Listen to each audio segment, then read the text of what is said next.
السلام عليكم ورحمة الله وبركاته. جريمة النهاردة واقعة بشعة. زوج قرر يقتل زوجته ويفصل راسها عن جسمها بعد 3 شهور جواز. تفتكروا ايه اللي حصل او ايه اللي جرى خلاه يقرر ان هو يقتلها مش يطلقها؟ ايه اللي حصل خليك ان انت تقتلها بدل ما تلجأ للطلاق، او ان انت مثلا تتخانق معاها وتديها خبطة خبطتين مع ان ده مش مستحب؟ بس ليه اول ما فكرت في الطلاق؟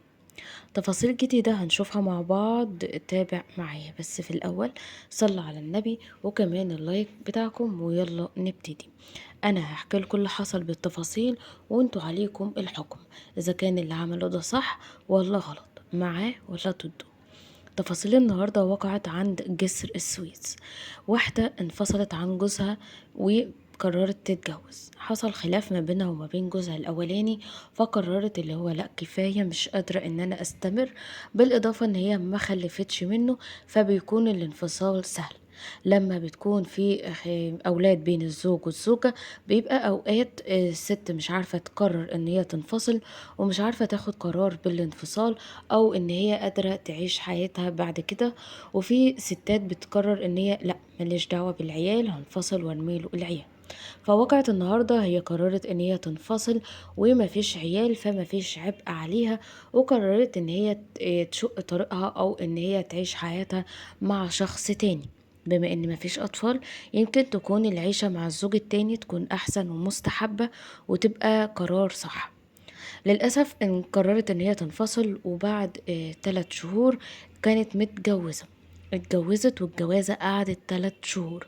من اول الصباحية اليوم كان في خناق، بدأت ان هي تعدي. ومعروف ان اي زوج وزوجة بعد 3 سنين جواز بيكون خلاص التفاهم جه. بالك بقى 3 شهور هي متجوزة جديدة، يعني طبيعي ان يكون في خلاف ما بينهم. المهم ان هي ما قدرتش تتحمل ان هي بادئه الخلاف ما بينها وما بين جوزها التاني من يوم الصباحيه. فالخناقه بدات بدري، ازاي نتخانق في التوقيت ده؟ المفروض شهر عسل، والمفروض ان احنا نكون في اسعد ايام حياتنا، والمفروض ان احنا نكون لسه بنتعرف على بعض وبنحب بعض، ونكون يعني عرسان الوضع ما بيننا المفروض يكون اهدى من كده بكتير. لا، الخلافات ما بينهم بقت صعبة جدا، وكل يوم الجيران تسمع أصوات صريخ وزعيق ما بينهم. مش معقول يكون دي عروسة لسه متجوزة، مش معقول يكون دول لسه عرسان، ده عاملين زي اللي يكونوا متجوزين من كام سنة وخلاص الحياة ما بينهم استحالت وبقت العيشة صعبة. المهم ان المجني عليها اسمها رانيا قررت ان هي تنفصل. ولأ، والموضوع طلع اصعب من الجوازة الاولانية، وحاسة ان هي اللي عملته ده غلط، وحاسة ان هي استسهلت الطلاق لأول مرة، وقررت ان هي تعيد نفس الواقعة وتتطلق. المهم ان هي اول ما طلبت الطلاق اثناء خناقة ما بينها وما بين جوزها التاني، جوزها قالك انا ما بطلقش. فقرر ان هو الحل الامثل بدل ما يطلقها، او بدل ما يهدي الخلافات اللي ما بينهم ويهديها ويصلح المشاكل ويصلحها هي شخصيا، قرر ان هو ينتقم منها. اللي هو ازاي تطلبي مني حاجة زي دي؟ البيت طلع دنجوان، يعني ايه اي واحدة تشوفني تبقى هتموت وتكلمني، او ان هي يحصل لها الشرف ان انا اتجوزها؟ يعني ايه اتجوزك وتطلبي الطلاق؟ انت عارفة انا مين، عارفة انا ابقى مين، عارفة كم شخصية طلبت مني ان انا اتجوزها وانا رفضت واخترتك انت مش فاهمة يعني قيمتي معاكي، ومش فاهمة انا كياني عامل ازاي، ومفروض تبوسي ايدك وش وظهر ان انا وافقت بيكي. فأول ما طلبت الطلاق هي صممت على قرارها، وهي الأول مرة تطلب الطلاق، يعني كانوا بيتخانقوا وعمال يضرب فيها. فقالت له طلقني، أنا مش عايزة أكمل معاك. مجرد إن هي قالت الكلمة في نفس التوقيت دخل على المطبخ، جاب سلاح أبيض وقرر يفصل رقبتها عن جسمها. لمجرد ان هي طلبت الطلاق، يعني ما طولتش عليه، طولت لسانها، طولت ايدها، اي حاجة، ما عملتش اي حاجة. هي قالت له ان العيشة ما بيننا بقت صعبة، واحنا بنتخانق كتير جدا من يوم فرحنا، فخلاص كفاية علينا كده، احنا مش متفاهمين، فلازم ننفصل. كانت النتيجة ان هو ذبحها وهرب. يعني ذبحها الصبح وهرب على طول. اختها قعدت تتصل بيها كتير، لقيتها ما بتردش، حست ان الموضوع غريب. الجيران اتصلوا بيها وقالوا لها كان في صريخ كتير الصبح، ومن ساعتها ما سمعناش صوت حد فيهم، يمكن يكونوا خرجوا، يمكن يكونوا اتصالحوا. فاختها ما كدبتش خبر، حست ان في حاجة مش طبيعية، فعلى بالليل كانت راحت لها تطمن عليها.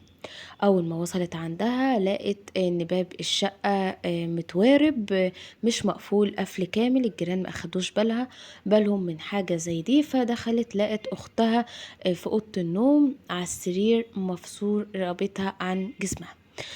بدأت تصرخ، بدأوا يطلبوا النجدة. اللي حصل هم كل ده ما يعرفوش ان جوزها هو اللي عمل فيها كده. كانوا فاكرين ممكن يكون سرقة، حرامي دخل عليها ولقاها في الشقة فحاولت تقاوم الكلام ده كله. الجيران أثناء التحقيقات أول ما طلقت الأجهزة الأمنية والمعنية بلغهم كانوا فاكرين ان الموضوع سرقة، لحد ما تبين. أول ما اتسألوا الجيران قالوا كان في خناقة ما بينها وما بين جوزها الصبح، ومن بعدها ما سمعناش صوت اي حد، وافتكرناهم اتصالحوا او خرجوا او اي حاجة دي، لان هم المفروض عرسان يعني، بقالهم 3 شهور متجوزين. ولما الجيران اتسألت برضو بقوا يقولوا ان هو من تاني يوم الفرح بقوا بيتخانقوا كتير، بسمعوا بيمد ايده عليها وهي بتطلب النجدة من قوة الضرب اللي هي بتتعرض له. طيب بعد تفريغ الكاميرات ولقوا كل حاجة في الشقة تمام، باب الشقة مش مفسوخ، ان مفيش حاجة اتسرقت، كل حاجة في الشقة زي ما هي، مفيش اي حاجة اتحركت من مكانها. قرروا الأجهزة الأمنية والمعنية تفريغ الكاميرات اللي في الشارع اللي قدام العمارة، يشوفوا من غريب دخل، من غريب شخص غريب خرج، أكيد في حركة مش طبيعية هتبين اللي حصل. بس اللي حصل ان هم لقوا زوجها فعلا هو اللي عمل حاجة زي دي. عرفوا ازاي؟ بعد ما قعدوا يدوروا على جوزها ما لقوهوش، واثناء تفريغ الكاميرات لقوا ان جوزها خارج من العمارة وقميصه ملطخ بالدماء وخارج بيجري. فاول ما شافوا حاجة زي دي طبعا عرفوا ان جوزها هو اللي قتلها بعد الخلاف بتاعهم الصبح. على طول هو بعد ما قتلها هرب، ولحد دلوقتي هما بيدوروا عليه، وبإذن الله الأجهزة الأمنية والمعنية تلاقيه وياخد إعدام. دي أقصى عقوبة ممكن ياخدها، لأن المفروض العيشة ما بتبقى مستحيلة بين الزوج والزوجة، كل عليك إن أنت تنفصل عنها.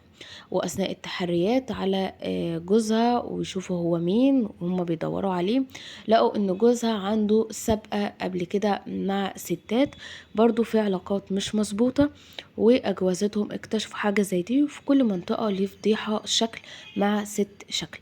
ومش بس كده، ومع استمرار التحقيقات تبين برضو إن هو نصاب، واخد فلوس كتير من الناس على هيئة ان هو هيشغلهم، وبيستلف من الناس وفلوس كتير واخدها، يعني ضحك عليهم واخدهم، ولحد دلوقتي ما رجعش الفلوس. يعني طلع سوابق، طلع ان هو قاتل لحد دلوقتي ونصاب. طبعا بإذن الله الأجهزة الأمنية والمعنية يعملوا اللي عليهم، ويقدروا ان هم يتوصلوا له وياخد أقصى عقوبة. لو في أقصى من الإعدام كان هياخده. اشوف رأيكم في الكومنتات، واشوفكم في فيديو جديد. في امان الله، مع السلامة.